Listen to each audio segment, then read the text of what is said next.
Bonjour à tous, au programme de l'actualité sportive qu'il ne fallait pas rater, ce 21 janvier 2026, la fin de la 7ème journée de Ligue des Champions en football, un joueur du Paris Saint-Germain devant la justice, en tennis la suite du deuxième tour de l'Open d'Australie, et du rugby également avec la liste du tournoi des 6 nations dévoilée pour l'équipe de France. Bienvenue dans le comeback.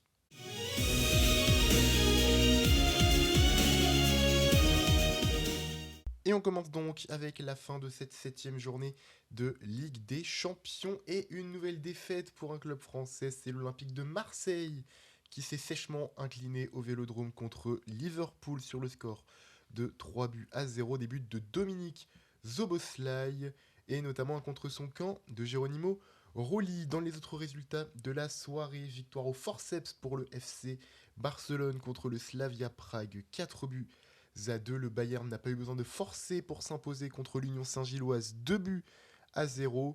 Newcastle, le futur adversaire du Paris Saint-Germain, s'est baladé contre le PSV Eindhoven sur le score de 3-0. La Juventus, autre futur adversaire d'un club français, cette fois-ci l'AS Monaco, a effacé Benfica sur le score de 2-0. Benfica qui avait eu l'occasion de réduire l'écart sur penalty, mais Pavlidis a complètement raté son penalty qui est parti loin dans les tribunes.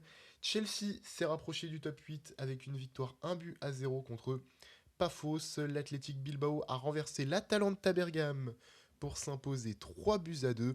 Et dans les matchs de 18h45, Karabag s'est imposé 3-2 contre l'Eintracht Francfort.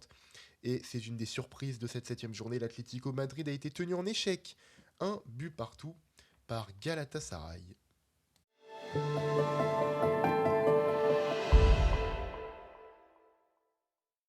Je vous en parlais dans les titres, un joueur du Paris Saint-Germain est devant la justice. Il s'agit de Lucas Hernandez.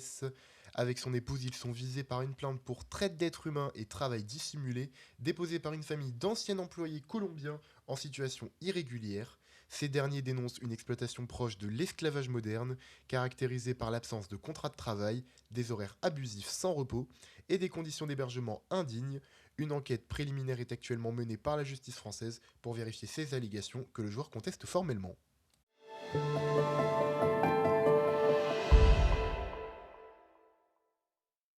On passe maintenant à la suite du second tour de l'Open d'Australie avec des résultats mitigés pour les Français. Qualification de Corentin Moutet par forfait contre Michael Zeng après un peu plus de 3-7. Le Français a mené 2-7-1 et affrontera Carlos Alcaraz en 16e de finale. En revanche, Alexandre Muller n'a pas pu éviter la défaite contre Alexander Zverev, défaite en 4-7, 3-6, 6-4, 6-3, 6-4. Défaite également pour Quentin Alice, éliminé en 4-7 contre Danil Medvedev, 7-6, 3-6, 4-6, 6-2. Qualification en revanche en 4-7 d'Andrei Roublev contre Jaime Faria, je vous en parlais il y a quelques instants, mais Carlos Alcaraz s'est qualifié facilement en 3-7 contre Yannick Hanfmann. Même forfait de qualification pour Alexander Bublik contre Martin Fucsovics. Il aura fallu 4-7 en revanche à Alex de Minaur pour se sortir de Hamad Medjedovic. Même tarif pour Frances Tiafoué, opposé à Francisco Comesana. Côté française, la dernière représentante qui n'était pas encore qualifiée pour les 16e de finale, Elsa Jacquemot, a coulé contre Yulia Putintseva en 2-7, 6-1, 6-2. Elle a même eu une violente altercation avec son entraîneur qui a quitté le terrain avant même la fin du match. Qualification en 2-7 chez les femmes d'Elina Svitolina contre Linda Klimovikova. Qualification en 2-7 également d'Arina Sabalenka contre Zhou Chuan Bai.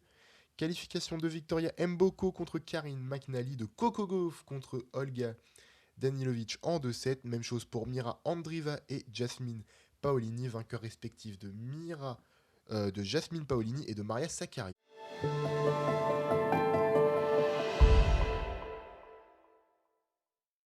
Et on termine donc avec la liste de l'équipe de France pour le tournoi des 6 nations révélée hier par Fabien Galtier avec plusieurs enseignements à retenir, notamment la section paloise qui arrive en force pour ce tournoi des 6 nations puisque le club place 7 joueurs dans la liste.